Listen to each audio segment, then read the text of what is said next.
Hey, what's up you guys? It's McKenna and today I'm going to be sharing with you my quarantine reads. So this is everything I've read from about March to June. Like a lot of you guys, I had a lot of time on my hands, so I had quite a few reads. So let's get into it. So the first book that I read is called Astro Ball by Ben Readers. It is the story of the Houston Astros, how they kind of got their start, and leading up to when they won their first World Series in 2017. There's a lot of controversy around the Astros. If you're not in the sports world, they have been caught cheating for both of their championship rings in both 2017 and 2019. So I was really interested to see what was going on behind the scenes.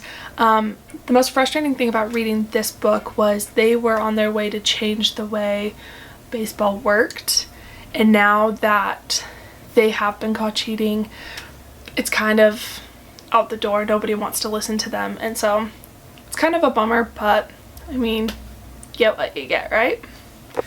So the next book I read is Fever 1793 by Laurie Halse Anderson.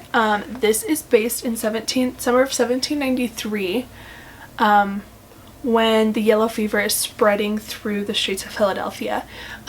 It's about 14-year-old Maddie Cook, who lives above her family's coffee shop, and she wants this coffee shop to be more than just a coffee shop that it is now. As the yellow fever spreads, she now is fighting for more than just growing the coffee shop. She's fighting for her life. Her mother ends up getting it, and her grandfather have to leave. This might not have been the best read for the time being, but it was a really quick read. It was fit the mood that was happening when I read it. So I really enjoyed this one. This one I read in elementary school and I loved it, so reading it again was really good. So the next book I read is What If It's Us by Becky Albertalli and Adam Silvera. This is about Arthur, who is in New York for the summer, and Ben, who feels like the universe needs to leave him alone. They have a meet cute at a post office, and it is the story of what the universe has in store for them. This one was super cute.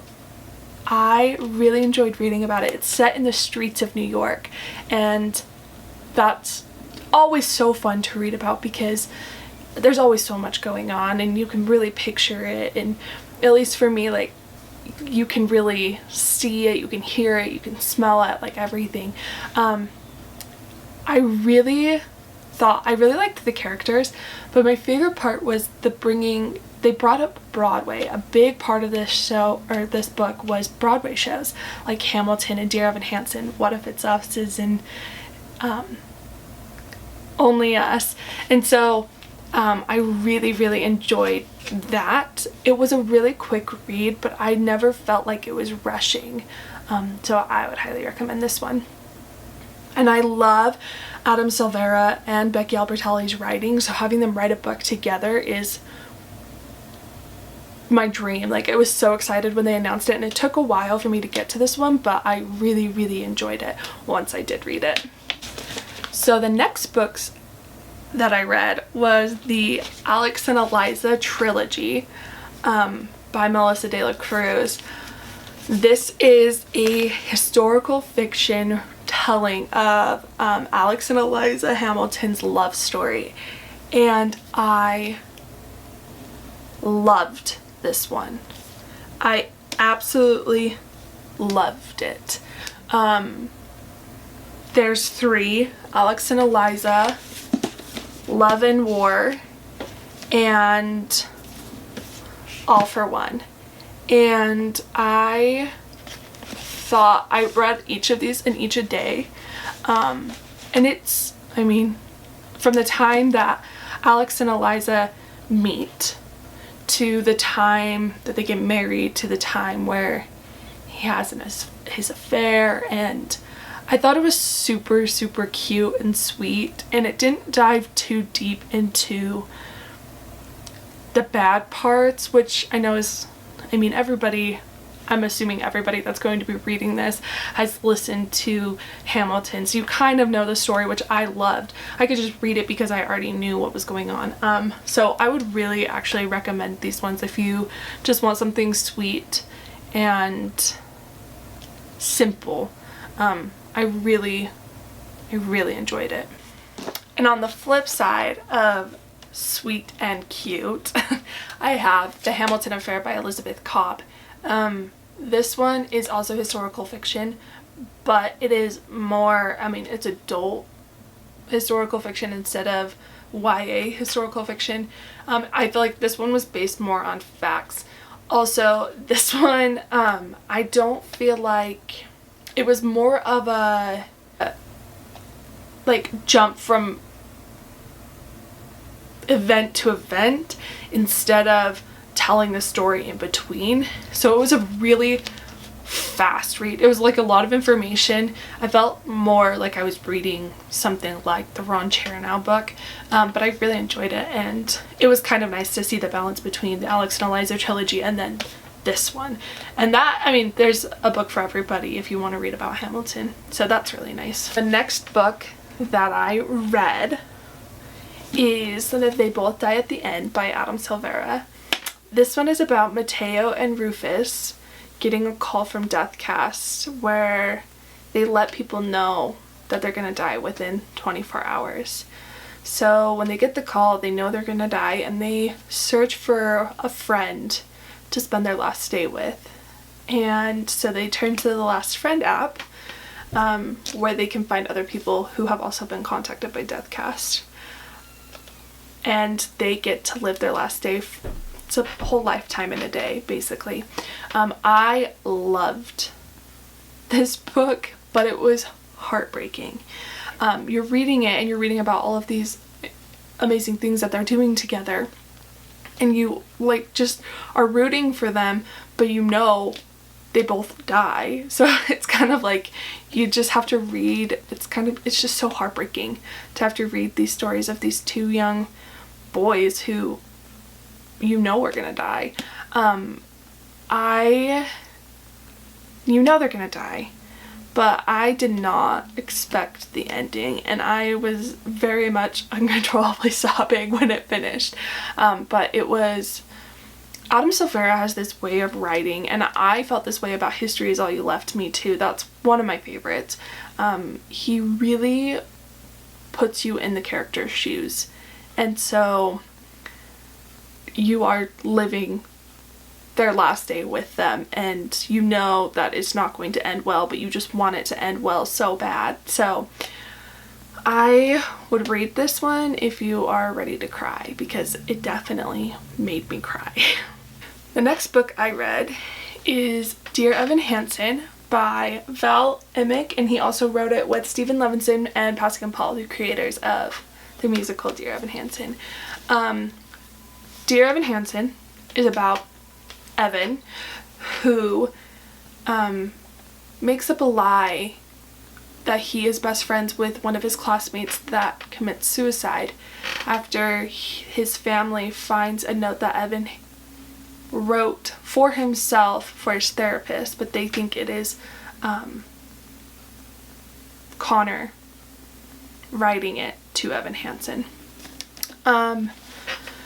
This one was hard for me to get through, and I'm not exactly sure why.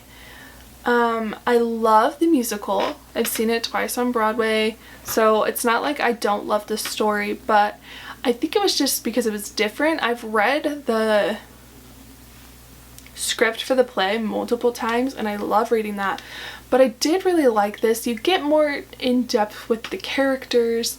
There also is a couple of scenes in this one, like They Both Die at the End, that is heartbreaking, because you know, I mean, if you've listened to the musical or you've read anything about the musical, you know that, like, what's going to happen. So I liked it. It was not my favorite, but it was good. I enjoyed it. And I did listen to the audiobook for some of it, and Ben Ross and I think Mike Feist are narrators in it, and I really enjoyed that. So I would probably listen to the audiobook like for the whole way through if I read it again. So, but I did enjoy it. The next book that I read was The Perks of Being a Wallflower by Stephen Chbosky. This one is about Charlie, who is what they call a wallflower, very observant, stays in his little bubble, but he is trying to figure out how the change between adolescence and into adulthood. He goes through finding new friends, family drama, living life as a teen, and I really enjoyed this one. I thought it was written, I loved the journal. It's written in like journal entries, and I loved that. I had never read the book before, but I had seen the movie, so I kind of knew it was a very visual, because I was like visualizing the characters. Mae Whitman is in it. Emma Stone is in it. Not Emma Stone. Oh no. Emma Watson is in it. Logan Lerman. So I really enjoyed, I think I enjoyed the book more than I enjoyed the movie. It was a really, really fast read. I read it in one afternoon, but I think it tells the story of being in high school very well, and it gives a lot of insight to problems like making new friends, family drama, trying to figure out who you are without meshing into other people, and I really enjoyed that. So I would definitely recommend this for anyone who is in the same position, going through high school, and trying to figure out who they are. So the next book I read is Coraline by Neil Gaiman. I read this one in like 2 hours while I was sitting outside, and this one is about Coraline, whose family moves into a new house that has 14 doors, 13 of which open and the 14th is locked, and she finds a key one day and she opens it, and behind it is just a brick wall. Well, that night she goes to bed, wakes up, and the door leads to another universe, with her other mom and her other dad. I don't know if I didn't love this book as much because I loved the movie. I feel like in the movie everything was super colorful, and like the other universe was a very other universely, but in this book I didn't love it as much. I don't know, I just didn't love it. And I love Neil Gaiman, so it's hard, but like I just didn't love reading it because it just didn't, like, the movie is super different and I love the movie. So like in this there's no YB, there's no, like, I don't know, it just wasn't my favorite, but I still liked it. I think I would have liked this a lot more if I had not ever seen the movie, but the movie is like so out there, and I don't feel like this was as out there as I would have wanted it to be. It was still good, not my favorite. Okay, so the next book that I read is Dumplin by Julie Murphy. Now, I watched the Netflix movie before I read this, and I think I really appreciated that, but I love this. This is about Willa Dean, whose former beauty queen mom, she calls her Dumplin.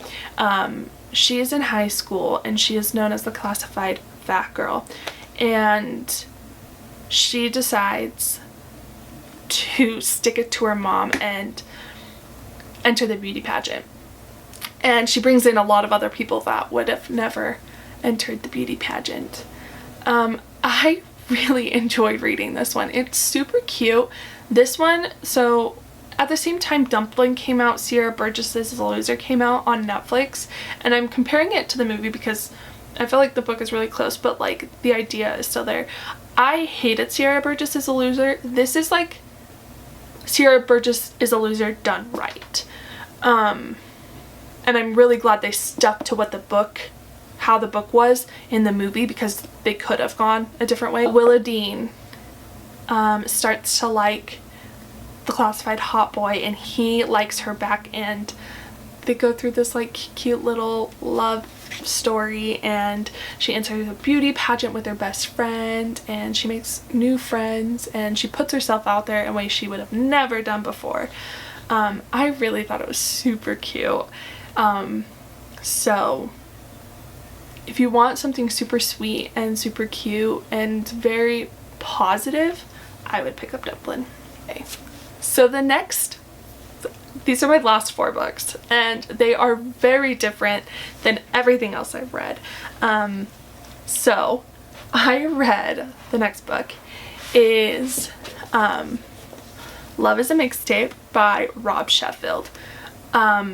So I picked this book up because when I was doing all of my reading during quarantine, I didn't have work.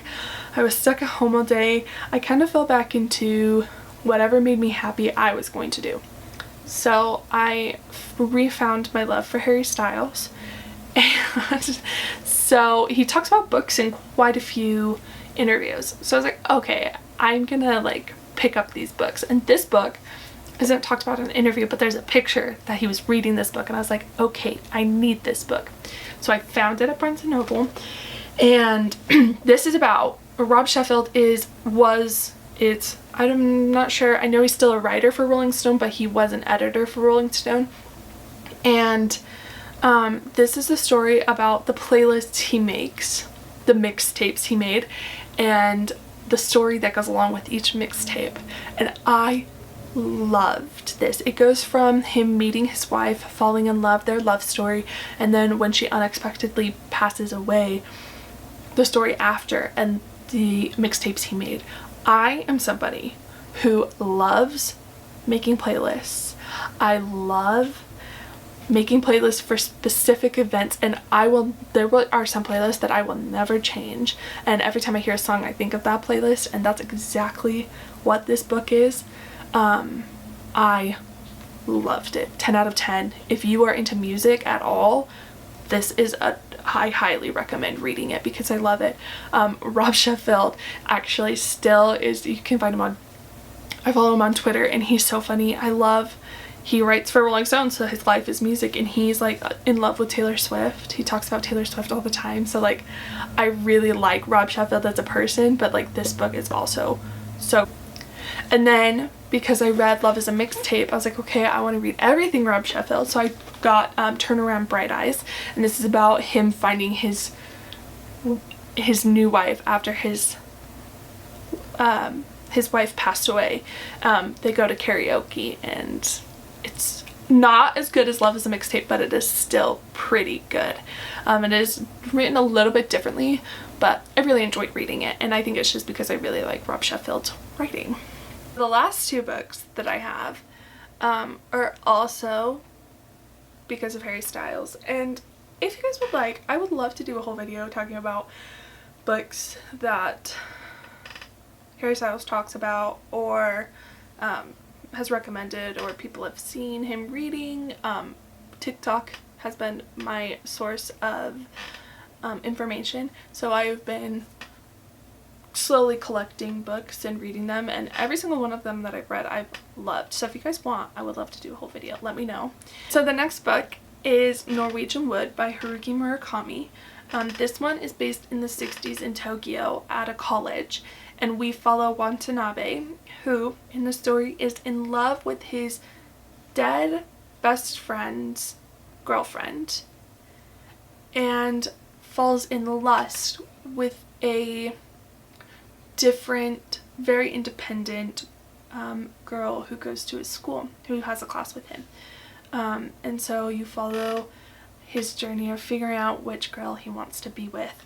I really enjoyed this book. It took me a long time. It's only like not even 300 pages. It took me a long time to read, and I couldn't figure out why. It is possible this is translated from Japanese, so it's a little bit, the writing's just a little bit different. It wasn't anything noticeable, and if I hadn't looked it up, I wouldn't have known. But I think that's why the writing style is just very deep.